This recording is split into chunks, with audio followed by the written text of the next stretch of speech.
Salut salut! On se retrouve aujourd'hui devant les toilettes secs parce que je vais faire des modifications. Dans celui-là, j'avais mis un séparateur urine et sel de chez Trobolo. Certainement que ça marche très bien avec un bidon dessous, ce pourquoi c'est fait au départ. Moi j'avais fait un système pour envoyer directement l'urine dans les égouts ou dans les toilettes en bas. Mais en fait j'ai des grosses remontées d'odeur, soit directement des égouts, soit de l'urine qui est restée dans le toilette en bas, qui remonte par là. Franchement, bon, déjà un toilette sec en temps normal c'est pas ragoûtant, mais alors là, il y a des moments c'est juste affreux. Même si on rince, même si... bon, et puis c'est pas le principe de rincer un truc où on n'est pas censé utiliser d'eau. Bon, vous allez voir, j'ai déjà fait des modifs avec un clapet, etc. On va aller voir ça en bas. Mais pour le moment, voilà, je change tout et je remets un toilette sec normal. Allez, c'est parti pour cette fois. On fait un truc simple.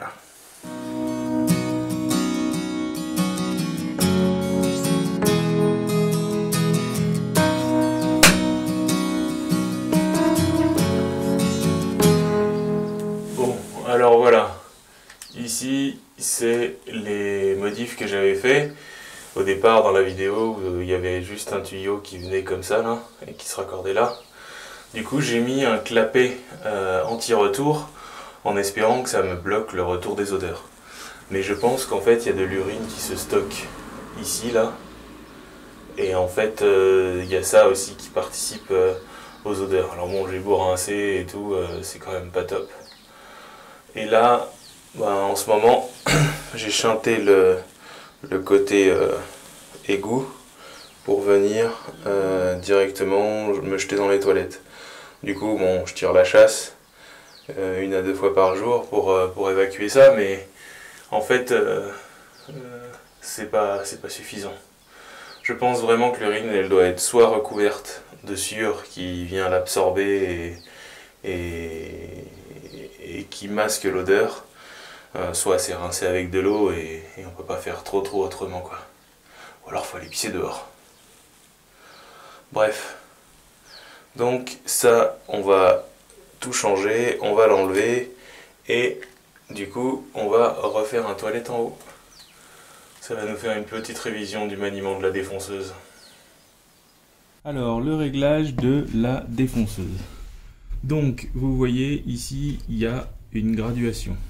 Vous avez un marqueur jaune qui permet de savoir de combien vous êtes descendu. Quand il est descendu en totalité, il est à 0. Du coup, par exemple, si je me faisais une référence sur le 0 ici, on va le faire. Donc, pour descendre la butée, alors, on va verrouiller. Pour descendre la butée, il faut appuyer et on peut la descendre. Donc mon 0 est là. Si je veux descendre de, je sais pas moi, 10 mm tout pile, alors soit je tourne la vis micrométrique là, ça c'est des 0,4 mm à chaque fois, ou enfin, quand on fait un tour on a fait 1 mm. Soit je peux bouger cette bague là et venir me positionner. Bref, moi je m'en sers jamais, c'est pas comme ça que je fais. Là par exemple, je sais pas si vous allez voir, mais si je descends de la totalité, alors on appuie comme ça et on reste appuyé pour faire remonter la butée et qu'elle soit bien enfoncée jusqu'au bout. Et on vient se mettre contre notre support qui est en dessous. On relâche la butée, ça la fixe, et donc là on peut pas aller en dessous. Donc même si j'ai mon martyr, je devrais pas abîmer trop mon martyr qui est en dessous. Ensuite, vous voyez ici qu'il y a quelque chose de réglable qui tourne et qui permet de changer la butée. Donc j'ai tourné, j'ai augmenté ma butée ici, ce qui fait que ma fraise va remonter.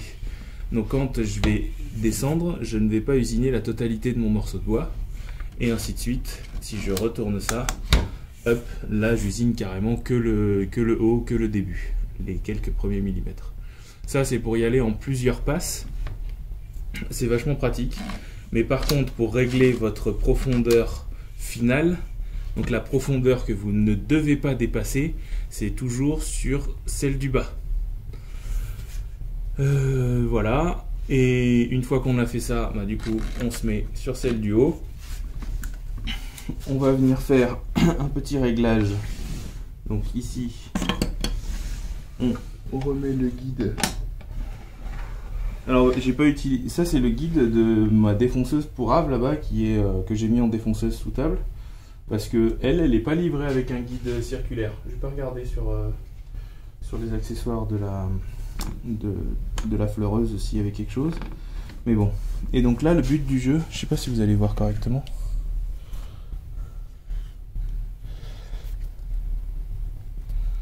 Ouais, j'arrive pas à le basculer plus que ça. Le but du jeu, c'est de venir faire en sorte que l'extérieur de la fraise, elle vienne toucher mon trait. Donc je vais descendre, venir quasiment au contact, là, et du coup je vais régler pour que ma distance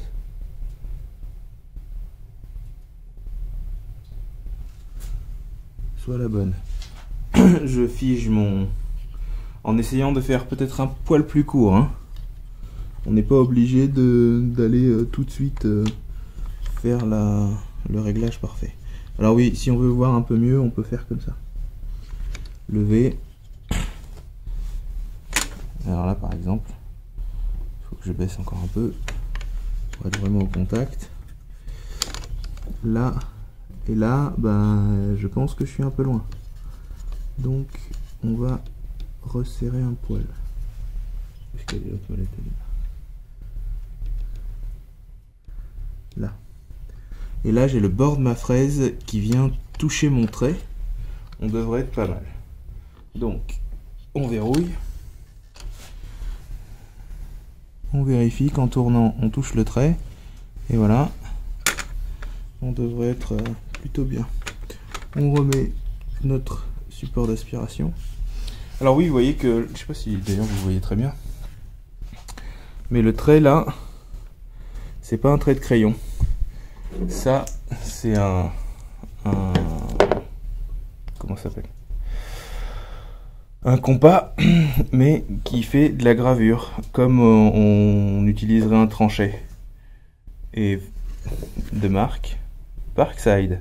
J'ai trouvé ça au Lidl, franchement, mais j'ai plus à m'emmerder avec un crayon. Je peux faire tout sur mes bois comme je veux, juste avec ça. Ça fait exactement la même chose qu'un tranchet. Et vous voyez que le trait est bien visible, hein. J'ai pas repassé de crayon ou quoi que ce soit dessus là. Voilà. Bon, une fois qu'on a fait ça, bah du coup, on va pouvoir commencer l'usinage. Donc seulement à partir de ce moment-là, on peut se brancher l'aspiration, on se fait de la place autour pour pas que les outils tombent, pour pas que ça vienne nous embêter. Si on n'a pas fait les réglages hors tension, ça peut être hyper dangereux. Vraiment, hein, ça peut être hyper dangereux. On sait jamais ce qui peut arriver, que la machine se mette en route toute seule. Je pense qu'il y en a un paquet qui ont perdu des doigts avec ce genre de truc. Il y a une petite flèche sur le montant à gauche, puisque ici la manette en fait elle est orientée pour qu'on puisse l'utiliser que dans ce sens-là. Et cette flèche en fait qui est à gauche, c'est pour que la matière qu'on a à usiner soit toujours à gauche. Quand on est en plongeant, franchement, choisir dans quel sens il faut aller, c'est un peu du feeling hein, quand même, hein, moi je trouve. Hein. Parce que bon, comme il y a de la matière des deux côtés, si vous avez des infos là-dessus, je suis preneur. Allez, c'est parti.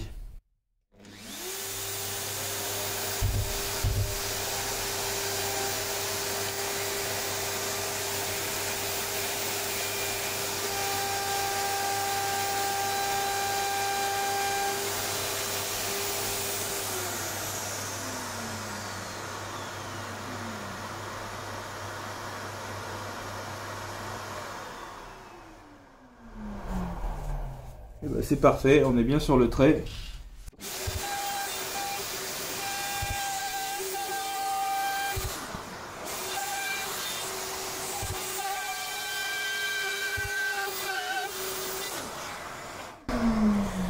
La fixation sur la butée là, elle a pas tenu, je me suis décalé.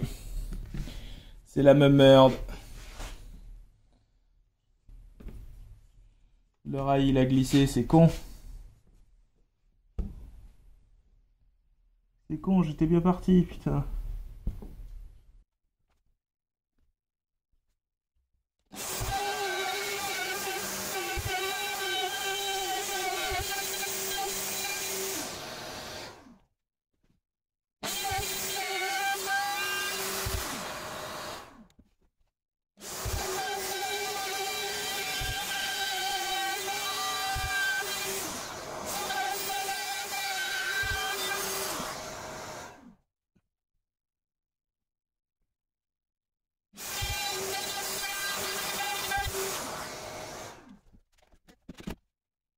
Bon, clairement, je crois qu'il faut que j'achète le guide de cette défonceuse. Parce que là, je me demande si c'est pas la barre qui est un peu petite et qui picote. Donc ça, c'est une chalette. Et ça, c'est un nouveau dessous de plat. J'arrive à le récupérer.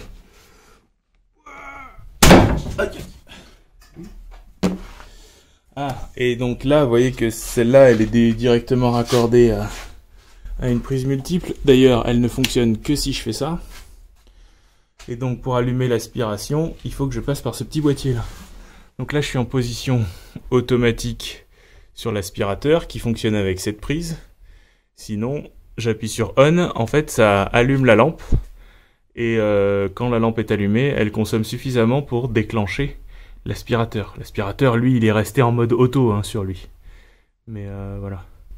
Allez, regardez. Hop, ça allume la lampe et l'aspirateur se lance. Du coup, ça aspire ici. Ça va venir aspirer la poussière.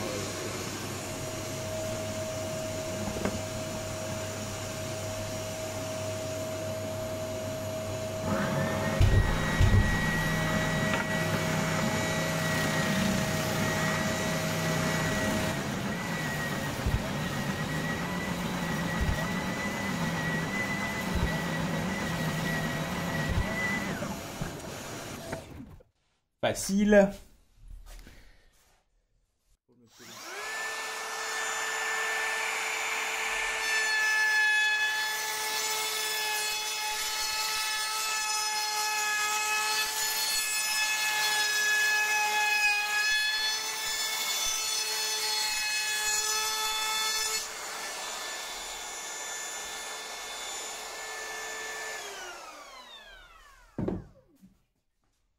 On va y aller directement au grain 120 sur des panneaux comme ça, faut pas s'emmerder trop. La défonceuse, je n'en ai plus besoin. Elle est débranchée, oui. Ponceuse, pas besoin d'adaptation. Puisque la buse du Makita, de l'aspirateur Makita, va directement sur la boche. Hop. On laisse bien ici. Je sais pas si on le voit. Il y a une entrée d'air. Sinon l'aspirateur il se met à déconner, il dit qu'il n'y a pas assez d'air et tout. Faut bien la laisser ouverte celle-là.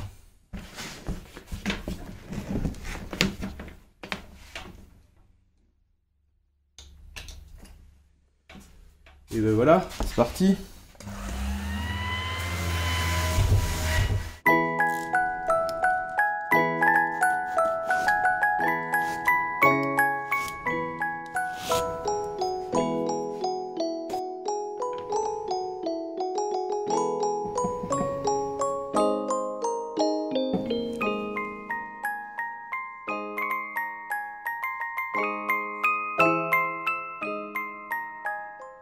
Bon voilà, on va laisser ça sécher un petit peu.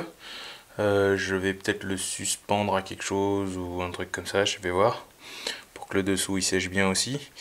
Donc vous voyez que le bois il a légèrement jauni, c'est ce que je voulais parce que en haut c'est de la vitrification qui a jauni aussi le pain comme ça. Je vais le suspendre, on met ça à sécher et ensuite on va aller modifier les tuyaux. Oh le joli contre-jour. Bon voilà, galère. J'ai réussi à l'enlever. En fait, vous voyez, j'avais mis de la mousse polyuréthane pour maintenir le tube. Il a fallu que j'aille la couper en haut carrément pour arriver à l'enlever. On va en remettre pour boucher le trou de toute façon. Et voilà. Bon, du coup, pour démonter tout ça, je sais pas. À mon avis, je vais rien récupérer là-dedans. Peut-être laisser 2-3 trucs plus ou moins en place.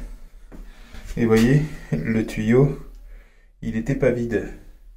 Donc en fait, j'avais beau passer de l'eau, là je viens de le rincer avec un litre d'eau. Hein. Et en fait là-dedans, même si on le met le plus horizontal possible et tout, c'est fait pour avoir des chasses. C'est fait pour consommer de l'eau. Sans eau, ça reste, ça stagne, mais bon, je pense pas que ce soit ça qui fasse les remontées d'odeur. Donc comme je me doutais que ça allait stagner et que du coup, je risquais d'avoir ici une accumulation et donc que ça sente, je l'avais mis légèrement en pente et du coup, peut-être que c'est ça qui faisait que ça... Il est vivant le machin? Peut-être que c'est ça qui faisait que j'avais des remontées d'odeur, mais bon. Il n'y a pas de recette miracle en fait dans ce truc là. Si l'eau peut passer, l'air aussi. Du coup, le seul truc pour arrêter les odeurs, c'est un siphon. Mais un siphon, il faut qu'il y ait de l'eau. Si on ne veut pas utiliser d'eau, c'est le bazar. Donc, il n'y a pas 36 choix. Il n'y a pas 36 choix. Un toilette sec, c'est fait pour y mettre de la sciure. Et non pas des copeaux, de la sciure. Avec les copeaux, ça marche pas bien non plus.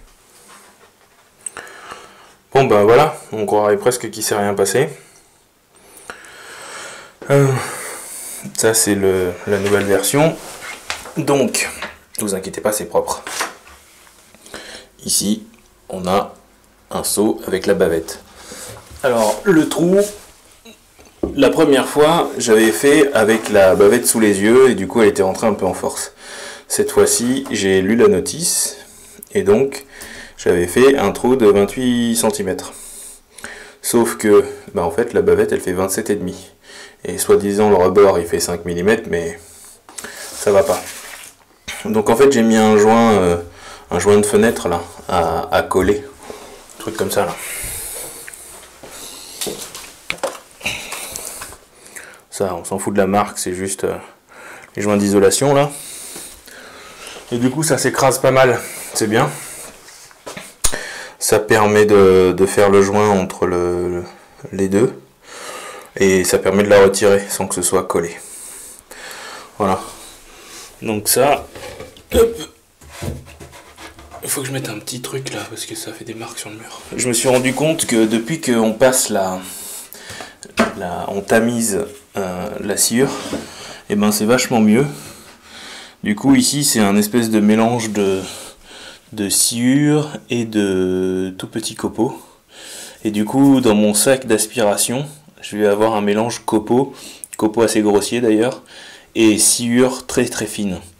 Du coup, je pense que ça c'est un bon mélange pour masquer les odeurs, avec les copeaux qui relarguent encore de l'odeur, et la sciure qui absorbe.